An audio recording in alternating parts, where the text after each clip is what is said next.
नमस्कार मित्रों, मेरा नाम है ऋषभ और आप आए हैं जोजी हेयर ट्रांसप्लांट चैनल में।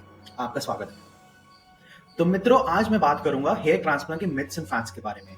आप गूगल करेंगे, कोरा, रेडिट और जगह पढ़ेंगे, दोस्तों से बात करेंगे और आपको अलग अलग चीजें, अनेक प्रकार की चीजें सुनने को मिलेंगी। भाई, जो चीजें लोग बोलते हैं वो जरूरी नहीं है कि वही सच हो। ठीक है, और आज मैं बहुत सारी जो चीजें लोग बात करते बोलते हैं उसकी सच्चाई लेकर आया हूँ और मैं ऐसे 5 मिथ्स वर्सेस फैक्ट्स के बारे में बात करूंगा। ठीक है, ये मैंने मल्टीपल डॉक्टर्स से बात करके वेरीफाई किया है। एंड अगर आप मेरे बारे में पूछते हैं तो मैंने 100 से ज्यादा लोगों को हेयर ट्रांसप्लांट और हेयर रेस्टोरेशन जैसे पीआरपी, मिनॉक्सिडिल, फिस्करीन, इन सब चीजों से हेल्प की है। ठीक है, तो हम पहले मिथ पे आ रहे थे कि हेयर ट्रांसप्लांट करके मुझे कुछ साइड इफेक्ट होंगे, जैसे कि कैंसर हो जाएगा, पेन हो जाएगा, स्कार हो जाएगा, ब्रेन डैमेज हो जाएगा, कुछ ऐसी ऐसी अनेक चीजें।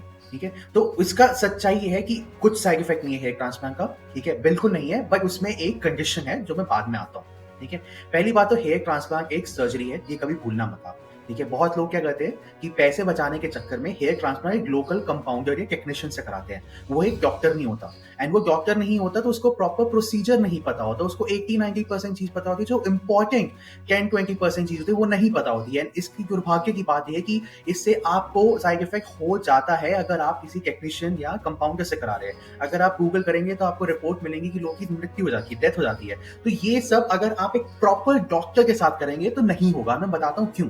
देखिए, पहली बात, ये एक सर्जरी है। ठीक है, तो आपको एक प्रॉपर हेयर सर्जन के पास जाना होगा जिसको कहते हैं ट्राइकोलॉजिस्ट। कई लोग डर्मेटोलॉजिस्ट के पास भी आते हैं, पर derma stands for skin. Derma मतलब स्किन।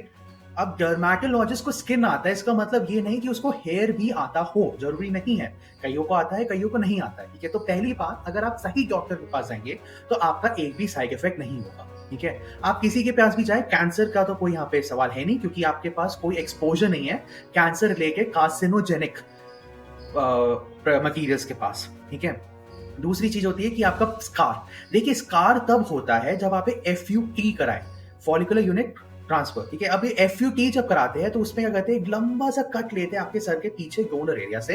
एंड वो जो कट होता है ना, वो परमानेंट होता है। तो किसी ने भी जो 2000 या लेट 90s में अगर हेयर ट्रांसप्लांट कराया हो तो उसमें वो कट हमेशा दिखता है। ठीक है, और आप ये देखेंगे बहुत सारे लोगों में है। आप कभी ध्यान देंगे तो जैसे इलॉन मस्क ने कई बार हेयर ट्रांसप्लांट कराया, उनका एक परमानेंट स्कार है यहाँ पे क्योंकि उन्होंने FUT ट्रांसफर कराया। बट आज 2022 है। ठीक है, 2022 में ज्यादातर लोग FUE कराते हैं, फॉलिकल यूनिट एक्सट्रैक्शन। ठीक है, उसमें एक भी स्कार नहीं है, तो आपको कोई प्रॉब्लम नहीं होगी, कोई स्केच, कोई स्कार नहीं है, कोई प्रॉब्लम नहीं है ना। तीसरा जो बात आता है इसमें वो है कि आपका ब्रेन डैमेज ना हो। ठीक है, अब देखिए, कंसर्न जो है वो बिल्कुल सही है कि आप बिल्कुल बाल पे काम करें जो कि सिर से बिल्कुल पास में, तो गलती से ब्रेन में कुछ हो ना जाए।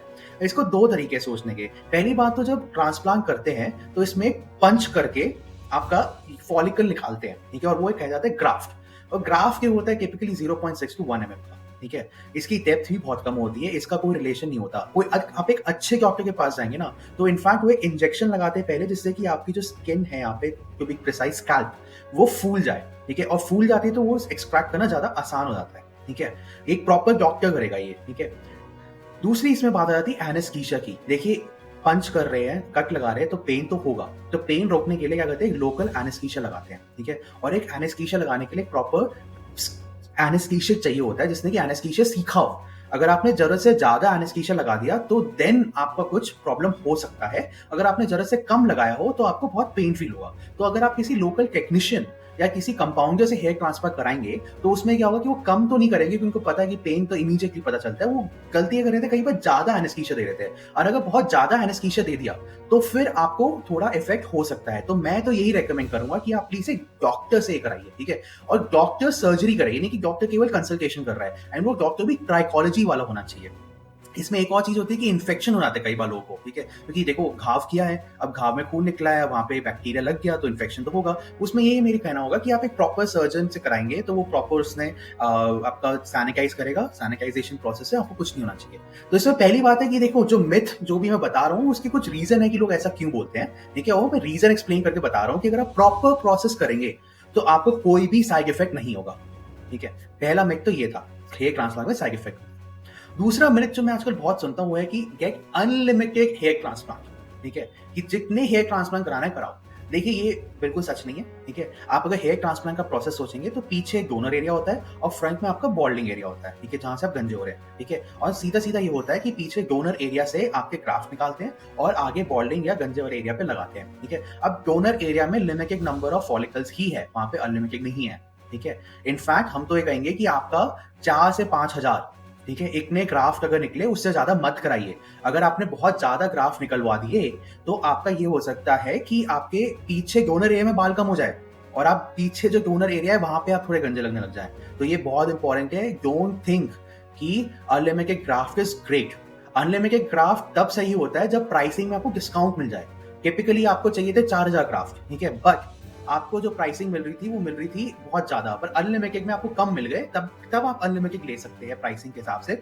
बट 4-5 हजार से ग्राफ मत लीजिएगा, ठीक है? अगर आपको और ग्राफ चाहिए तो एक एक्सपीरियंस ट्राइकोलॉजिस्ट आपके जो बाल है वो बियर्ड से निकाल सकता है या बॉडी के अलग पार्ट से हेयर निकाल सकता है, ठीक है? डोनर एरिया में लिमिटेड हेयर ही है, लिमिटेड फॉलिकल्स ही है, उसको आप ज्यादा हार्वेस्ट कर लेंगे तो वहां पे आपके पास कुछ बचेगा ही नहीं, ठीक है? तो don't think unlimited hair transplant is good, ठीक है? इसमें एक और चीज आती है कि देखिए तीसरा जो मिथ है वो है कि मोर ग्राफ्स द बेटर, ठीक है? यानी आपको बहुत डॉक्टर्स और कंपाउंडर्स बताएंगे एंड टेक्नीशियंस भी बताएंगे कि भाई आप ज्यादा ग्राफ ले लो, why be safe and sorry, ठीक है? ये भी ज्यादा ग्राफ ले लिए और उसके बाद आप कुछ ना कुछ तो दिख ही जाओगे। देखिए ये भी बहुत ही कंसर्निंग है, ठीक है? इसमें मैं बताता हूँ क्यों और क्यों लोग ऐसा बोलते हैं। देखिए आपका जो हेयर ट्रांसप्लांट होता है ना उसमें 3 स्टेप प्रोसेस होते हैं, ठीक है? पहले तो आपको पंच करके ग्राफ निकलता है, ठीक है? ग्राफ में 1 से लेके 4 फॉलिकल होते हैं, ठीक है? अब वो ग्राफ निकाल के साइड में रख दिया जाता है, उनको क्लीन करके मेंटेन किया जाता है, ठीक है? इतनी देर में आगे आपके माइनर कट्स लगते हैं और उसके अंदर आपका जो फॉलिकल ग्राफ्ट है वो इंसर्ट किया जाता है। अब इस देरी में क्या होता है, अगर टेक्नीशियन और डॉक्टर नहीं हो, ठीक है, अगर उनको प्रॉपर ट्रेनिंग नहीं हो तो आपके जो ग्राफ्ट है ना वो कुछ डिस्ट्रॉय हो जाते हैं, ठीक है? तो आप होते क्या एक्चुअली कि ग्राफ्ट हो रहे होते 5,000 निकाले, ठीक है, करते करते प्रोसेस में आपने 2,000 ग्राफ्ट डिस्ट्रॉय कर दिए और आपके ट्रांसप्लांट में केवल 3,000, ठीक है? तो इसीलिए लोग बोलते हैं कि आप ज्यादा ले लो, क्योंकि गलती से हमसे अगर कोई ग्राफ खराब हो जाए तो कोई बात नहीं, ठीक है? Basically it is a code word for incompetence.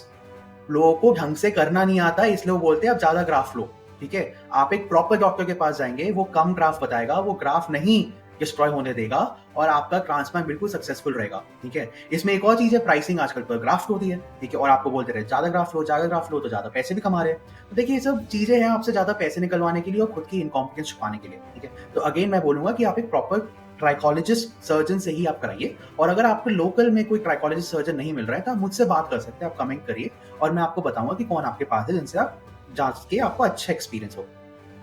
अब इसी से रिलेटेड नेक्स्ट मिथ है विच इज कि मुझे बढ़िया डेंसिटी के बाल मिलेंगे, ठीक है, same as when I was young, जैसे जवानी के बाल थे वैसे ही मुझे मिल जाएंगे। अब ये देखिए ये सच नहीं है, इसके 2-3 कारण हैं, ठीक है? First of all hair transplant में आपके जो पीछे के बाल है डोनर एरिया के वो आगे लगाए हैं, ठीक है? मतलब कि जो अगर हम डेंसिटी देखूं, डेंसिटी क्या होता है, number of follicles in a certain area.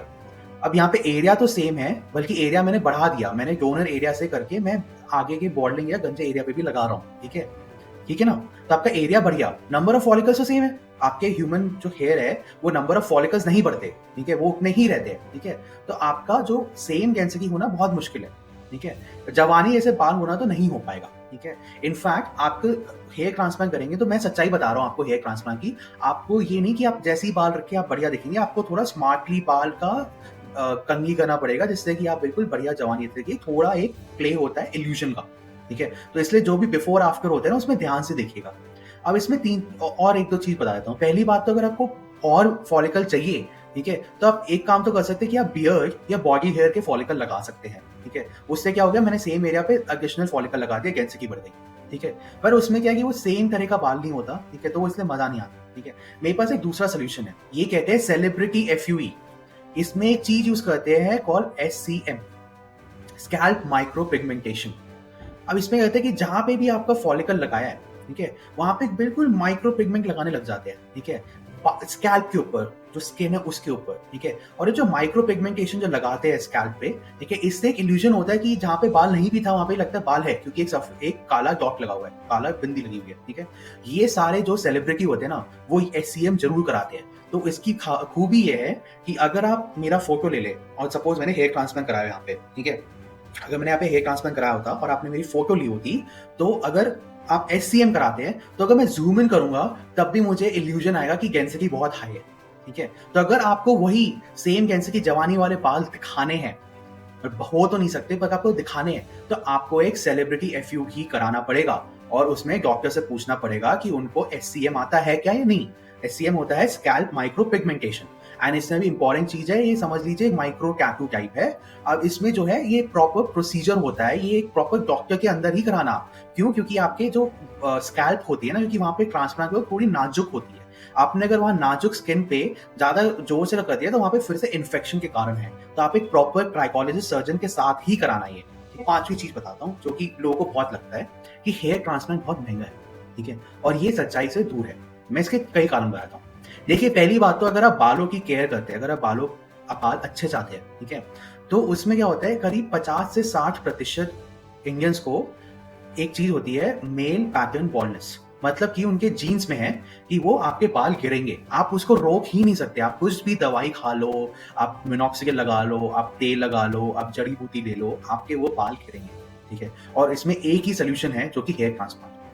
क्योंकि क्या होता है, हेयर ट्रांसप्लांट जो पीछे के बाल होते हैं वो कभी गिरते नहीं है, आपके पीछे के बाल मैंने आगे लगा दिए, ठीक है। तो आपका ये एक ही सोल्यूशन है, ठीक है। दूसरी चीज है कि अगर नहीं भी ऐसा सोच रहे हो तो अलग तरह का सोचना है कि अगर मैं रोज तेल लगा रहा हूँ, ठीक है, और मैं लगाया जा रहा हूँ, महंगा तेल ले लिया 2000 का, 5000 का, मिनॉक्सिडिल लगाया जा रहा हूँ, मिनॉक्सिडिल खर्चा आराम से 1000 का महीना होता है, ठीक है। उससे अच्छा आपने एक बार में हेयर ट्रांसप्लांट करा दिया, आपने 6 महीने उसका प्रॉपर रीग्रोथ प्रोसेस किया, और उसके बाद आपको जिंदगी भर के लिए आपको एडिशनल खर्चा नहीं करना, ठीक है। तो या तो आप रोज चवन्नी खर्च करते रहो या एक बार में थोड़ा सा खर्चा कर लीजिए, ठीक है। तो आपको ये ऐसे सोचना होगा।